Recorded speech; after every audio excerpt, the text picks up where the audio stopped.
大家好，这里是土拨鼠杂记。今天我们来聊聊核动力航天器。在我看来，未来人类殖民火星的时候，往返于近地轨道和近火轨道之间的星际飞船的动力，最好就是使用核动力。其实，不光是我有这样的看法，很多的航天部门，包括 NASA 也是同样的看法。NASA 在很早就开始了这方面的研究。早在1952年，美国的洛斯阿拉莫斯实验室就开始了火箭核动力方面的研究。1955年，美国的劳伦斯利佛摩尔国家实验室开始了把核反应堆小型化的研究工作。相信看过电影《奥本海默》的朋友一定还记得劳伦斯这个人，他是美国著名的实验物理学家。劳伦斯利佛摩尔国家实验室就是以他的名字命名的。劳伦斯利佛摩尔实验室和洛斯阿拉莫斯实验室是美国为核武器设计而建立的两个最重要的国家级实验室，在核反应堆的小型化上成果显著。后来，美军的核动力军舰、潜艇以及 SMR 小型核裂变反应堆，还有 MMR 微型核裂变反应堆的设计方案，都源自于劳伦斯利佛摩尔国家实验室。1961年 ，NASA 成立了太空核推进办公室，简称 SNPO， 并选择 Aerojet 公司和 Westinghouse 公司参与了核动力引擎方面的研究。该项目同时也得到了洛斯阿拉莫斯实验室的技术支持。这个项目被称为“流浪狗计划”。该计划在1972年终止。在计划终止前，先后推出了开外、Phobos 还有 PY 3阶段的方案。技术人员还在开外方案的基础上研制了开外减 B4 核动力引擎。大家现在从屏幕上看到的就是开外减 B4 核动力引擎。这个引擎的推力是34吨，比冲则达到了惊人的825秒。要知道，后来美国载人登月的土星5号运载火箭的2子级和3子级使用的是 J2 氢氧发动机的比冲也只有421秒，仅仅是开外减 B4 发动机的一半。说到这儿，我就不得不向大家介绍一个比较专业的术语，就是比冲。比冲是航天发动机的一个重要的参数，它能够直接影响航天器的性能。所谓比冲是用来表示推进系统的燃料消耗效率的物理量，它的定义是单位重量的推进剂所产生的冲量，或者我们也可以把它表述成单位重量的推进剂产生单位推力所持续的时间。比冲的单位是秒，比如当我们说某个发动机的比冲是100秒的时候，我们就可以简单的理解为这种发动机每消耗1公斤推进剂产生1公斤推力，能持续的时间是100秒。从节省推进剂的角度来看，比冲的数值越大越好。在其他条件不变的前提下，比冲的大小主要和推进剂的种类有关。在发动机的工作温度和压力接近的情况下，推进剂的分子量越小，发动机的比冲就越大。对于化学燃料火箭发动机，在其他条件相同的情况下，比冲最高的是使用液氢液氧作为燃料的发动机。氢氧发动机的比冲可以轻松地达到400秒以上。在宇宙航行过程中，发动机的比冲越高，就意味着可以消耗更少的推进剂，实现相同的速度变化，或者用质量相同的推进剂实现更大的速度变化。通俗点讲，就是发动机的比冲越大，就意味着要么在消耗推进剂质量不变的情况下能够携带更多的载荷，要么在携带相同质量载荷的前提下用更短的时间抵达目的地。这对于长距离的星际旅行来说是具有非常重要的意义。刚才我向大家介绍了在不同推进剂的情况下发动机的比冲差异。那么如果发动机使用的是相同的推进剂，那比冲的差异又体现在哪儿呢？其实对于使用相同推进剂的不同发动机来说，排气速度高的发动机比冲就大，反之亦然。我们基本上可以简单的理解为，发动机的比冲就等于发动机排气速度除以重力加速度。比如，当您知道某台发动机的排气速度是3公里每秒时，您就可以知道它的发动机的比冲大约是306秒。受反应原理的限制，由化学燃烧造成的排气一般速度不会大于5公里每秒，这实际上就限制了化学火箭发动机比冲的上限。因此，如果人们想获得比冲更高的发动机，就必须摒弃化学燃烧这一能量获得和转化的方式。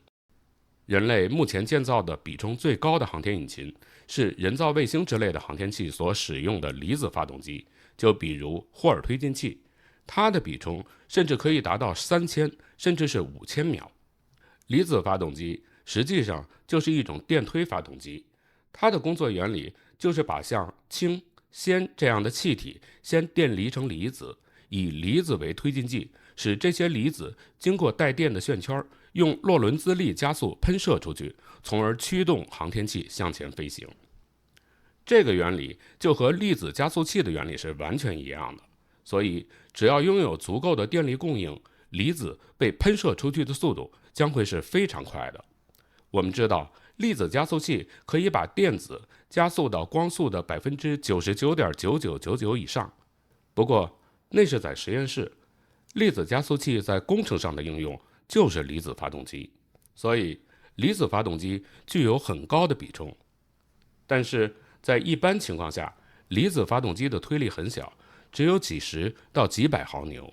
对于人造卫星这类的航天器，离子发动机可以使用微小的推力，花很长的时间来推动人造卫星，比如用离子发动机来维持人造卫星在轨道上的稳定运行，或者缓慢变轨。这对于提高人造卫星的寿命十分有益。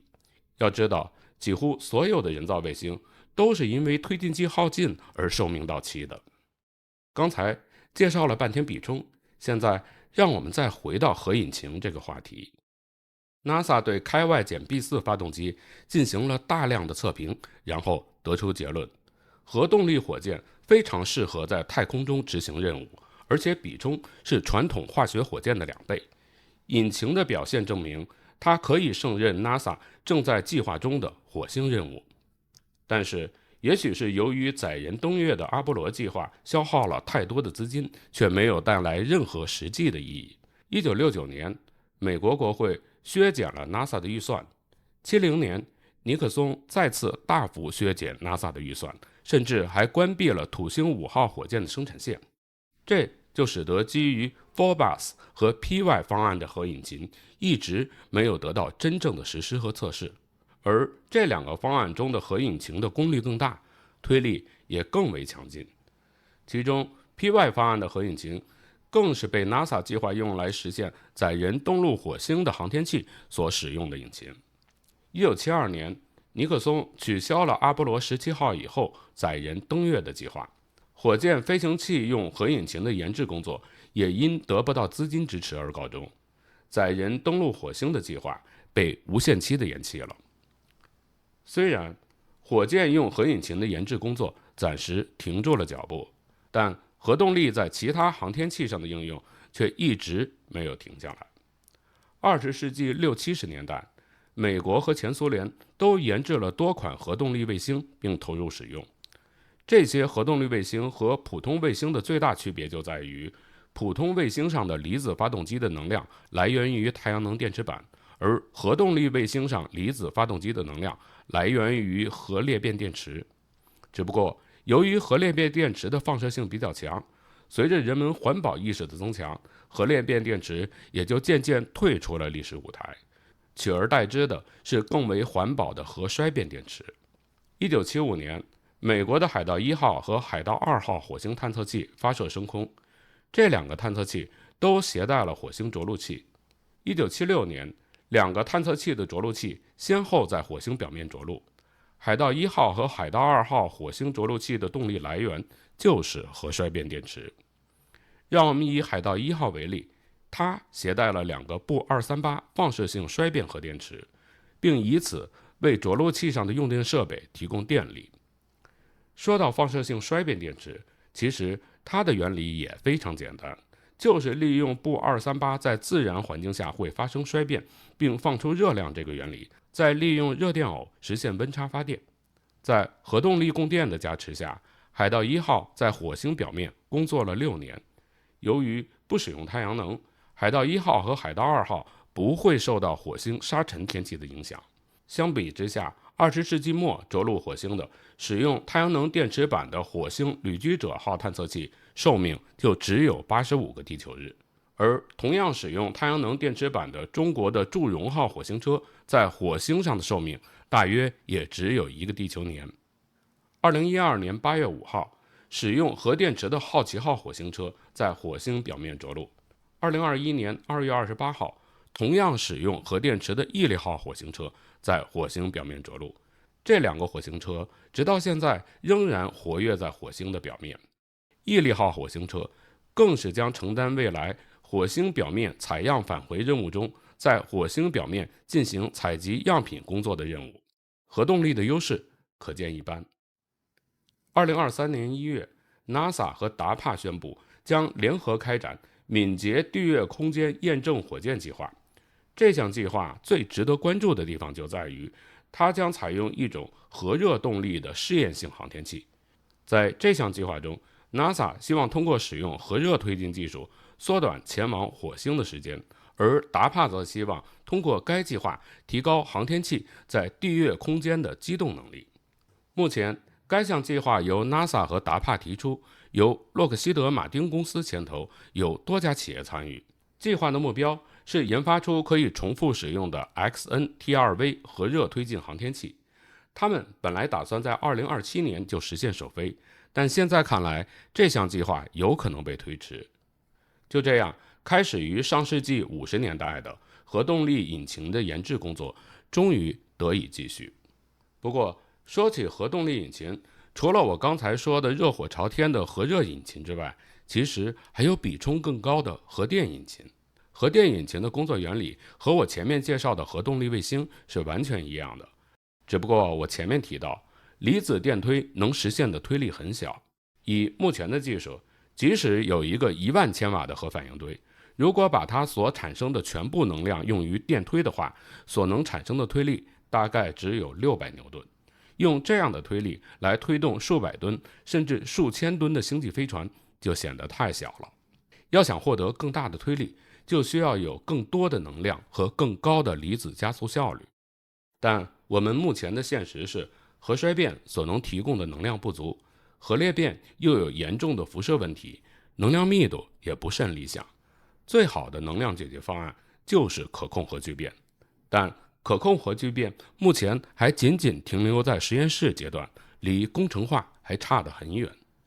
另一方面，在超导技术没有实现突破的前提下，加速线圈的电流就不可能很大，加速器的效率就不可能提得很高。因此，如何能够制造出轻便小巧但却又能通过大电流的高效加速器，也是一个很大的问题。未来如果常温超导和可控核聚变技术得到突破，一方面核反应堆的能量密度就会得到进一步的提高，另一方面离子加速的电流就可以大大增大。在这种情况下，核电推进的推力将会得到比较大的一个提升。但这都是以后的事情了。事实上，基于我们现有的技术，最有可能在短期内实现的还是咱们刚才提到的核热推进技术。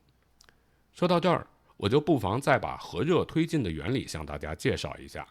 核热推进的原理其实非常简单，就是利用核反应堆放出来的热，把推进工质氢在引擎的压力室内加热到大约2800到3000摄氏度，受热膨胀的氢再从喷管喷出就可以了。大家现在从屏幕上看到的就是一个核热推进引擎的示意图。当然，如果压力室材料的耐热温度允许，核反应堆还可以把氢的温度提到更高，比如5700摄氏度，这样我们就能获得更高的比冲。只是目前我们的材料水平还远远达不到这样的高度。所以按照 NASA 现在的核热引擎方案，2800到3000摄氏度基本上就是上限了。即使是这样，引擎的比冲也会超过1000秒，是目前氢氧发动机比冲的2倍以上。由此看来，即使是比较保守的估计，使用核热动力的火箭也能使从地球到火星的旅行时间从原来7、8个月缩短到大约5个月，这将是一个非常了不起的成就。最后，我要提醒大家注意的是，不管是从安全环保的角度，还是从其他角度来看，这种核热动力的星际飞船是不太适合在大气层内飞行的，所以我们还需要先使用化学火箭把它送上太空。另外，想要解决最终登陆火星的问题，还需要有火星着陆飞船，这就有点像载人登月的月球着陆器。在我看来， SpaceX 的星舰就是最好的火星着陆飞船。说到这儿，您可能会担心，这么大的星舰，如果用它来做火星着陆飞船，那星际飞船的规模又得有多大呢？我们又到哪儿去找那么大的火箭，去把这样庞大的星际飞船送上太空呢？其实，您完全没有必要有这样的担心。像这么大规模的星际飞船，可不是仅仅通过一次发射就能够实现的。人们完全可以像搭建国际空间站那样，把组成星际飞船的模块通过多次发射送入太空，然后再在太空把这些模块组装起来，形成星际飞船。人们可以先发射一个核心框架上太空，然后依次发射飞船的控制舱、反应堆、载荷舱、成员舱、推进剂注箱等组成部件，分别发射上去之后，再在太空测试组装完毕，然后再把成员和登陆飞船送上去，这样就可以形成组合体飞往火星，就能很好的解决运输能力的问题。好了，以上就是有关核动力航天器的简单的一些介绍，谢谢您的收看。您有什么想法，欢迎您在下方留言，咱们可以一起讨论。在节目的最后，我提醒您，请您订阅我的频道，打开小铃铛，这样您就能在第一时间收到我节目更新的通知。同时也欢迎您转发、评论、点赞。咱们下期节目再见。